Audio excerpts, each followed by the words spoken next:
at some major reform steps which are in the pipeline. You know, the labor codes related matter is in the parliament. Some reports are also with the standing committee. We are committed to making it better for the workers, and the workers' welfare is top on our agenda.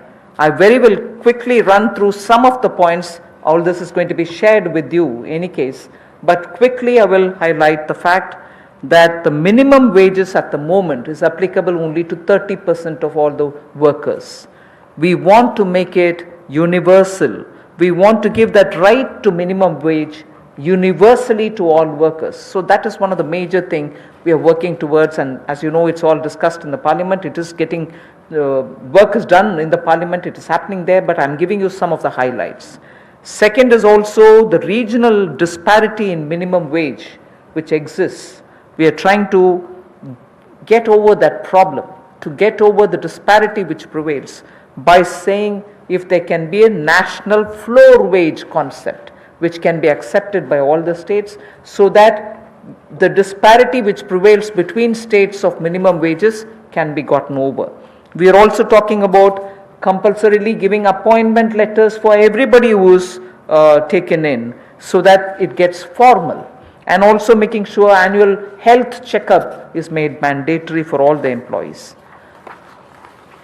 Benefits also for workers in the interstate migration of workers, so that nowadays we come to know that workers don't get recruited through an agency or a group, which are normally the groups which bring in unskilled workers. Now employers are directly taking them on, and therefore for that also, coming from various destinations, we want to have a definition of interstate migrant workers. Again, on migrant workers, this will help in defining them better and reaching out benefits to them better. All this is in the parliament. I'm not saying it as a part of this package, but I'm only giving you a clear picture that we are committed towards improving the lot of the workers and making sure that migrant workers and other workers are treated a lot more with their formal benefits reaching them. Portability of welfare benefits is also being contemplated in the parliament for migrant workers. Again, looking at pan-India to all districts, we want to extend the ESIC benefits to all establishments which employ at least 10 people or more, and in some of the notified districts. Looking at also employees, establishment which have less than 10 employees, we want to, at least in a voluntary basis, make sure ESIC can be extended to them on a voluntary basis, because they are very small. We don't want to burden them with anything. The other thing that we are looking at is to make it mandatory to have ESIC coverage through notification by the central government for employees who are working in hazardous industries, because even if they are small and they don't get included through a central notification, we want to make sure ESIC coverage is given to all those who are working in smaller units but which are engaging in hazardous activities. They get the benefit of ESIC coverage. And social security schemes are being extended even to gig workers and platform workers. That is now urban phenomena, and they should get that coverage. So we want to bring gig workers into it.